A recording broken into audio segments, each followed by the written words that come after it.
Top quality और consistent performance के लिए सिर्फ सिल्वर पंप्स। टॉप क्वालिटी और कंसिस्टेंट परफॉर्मेंस के लिए सिर्फ सिल्वर पंप्स, नाम याद रखना। रत्नागिरी, गुहागर, चिपळूण आणि संगमेश्वर या 4 तालुक्यांना जोडणाऱ्या ब्रिजची मागणी गेल्या कित्येक वर्षांपासून होताना पाहायला मिळते आहे। कर्जुवे आणि भातगाव याच ठिकाणी या पुलाची आवश्यकता आहे।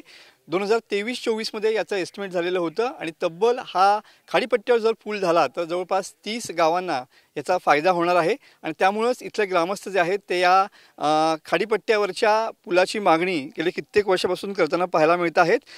खऱ्या अर्थानं 4 तालुक्यांना जोडणारा हा सागरी पट्ट्यातला हा ब्रिज म्हणावा लागेल। नेमकी इथल्या ग्रामस्थांची मागणी काय आहे आपल्याला विचारून घेऊया। सर काय सांगाल, काय मागणी नेमकी आहे, याचा फायदा काय होऊ शकेल? कर्जुवे भातगाव हा ब्रिज झाल्यानंतर 4 तालुके एकत्र येतील आणि 4 तालुक्याच्या जवळ 30 गावांना 30-32 गावांना याचं दळणवळण आणि शाळेच्या मुलांना विद्यार्थ्यांना सगळ्यांना लाभ होणार आहे। आज जर एखादा पेशंट असला तर त्याला डोली न्यावा लागतो आणि या खाडीचा प्रवाह मोठा असल्यामुळं संपूर्ण गड शास्त्री नदीचा प्रवाह मोठा आहे आणि त्यामुळे ब्रिज होणं गरजेचं आहे।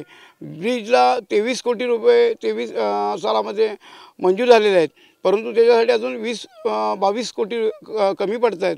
तेवढ्याची तरतूद झाल्यानंतर हा ब्रिज होईल। आज इस्टिमेट पूर्णत्वास गेलेला आहे आणि टेंडर झाल्यानंतर ह्या ब्रिजची मागणी पूर्ण होईल आणि ग्रामस्थांना चांगल्या प्रकारचा स्वाद मिळेल। अनेक वर्षाची ग्रामस्थांची मागणी आहे। बरोबर आहे। कर्जुगावचे सरपंच देखील आपल्यासोबत आहेत। सर 30 गावांना फायदा होईल, 4 तालुके जोडले जातील आणि खऱ्या अर्थानं गणपतीपुळे हे तीर्थक्षेत्रसुद्धा या ठिकाणी मुंबई गोवा महामार्गाच्या जवळ येईल। काय सांगाल, हा पूल केला गेला तर? या पुलासाठी आमची अनेक वर्ष अशी या सगळ्या ग्रामस्थांची मागणी आहे, इथं पूल व्हावा म्हणून। आरवलीपासून अगदी हा मधला शॉर्टकट आहे। 30-35 गावांना याचा फायदा होणार आहे। 3-4 तालुके या ठिकाणी एकत्र जोडले जाणार आहेत। गणपतीपुळे एकदम जवळ येणार आहे, इथून अंतर रत्नागिरी जवळ येणार आहे। पेशंटचा चांगल्या पद्धतीनं त्याचा उपयोग होईल। नाहीतर जे काही आमची इकडची लोक सगळी हॉस्पिटलला सिव्हिल हॉस्पिटल वगैरे जातात त्यांना भरपूर लांब पल्ल्यानं जायला लागतं आहे, मोठं अंतर कापायला लागतं। इथून जास्तीत जास्त लवकर होईल हा पूल व्हावा अशी या इथल्या सगळ्या ग्रामस्थांची अनेक वर्षापासूनची मागणी आहे आणि ते सरकारने जास्तीत जास्त लवकर ही आमची मागणी पुरी करावी अशी आमची इच्छा आहे।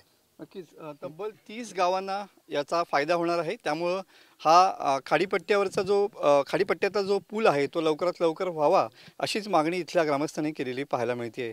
कॅमेरामन समित गजनेसह मी मनोज लेले, TV9 मराठी, रत्नागिरी।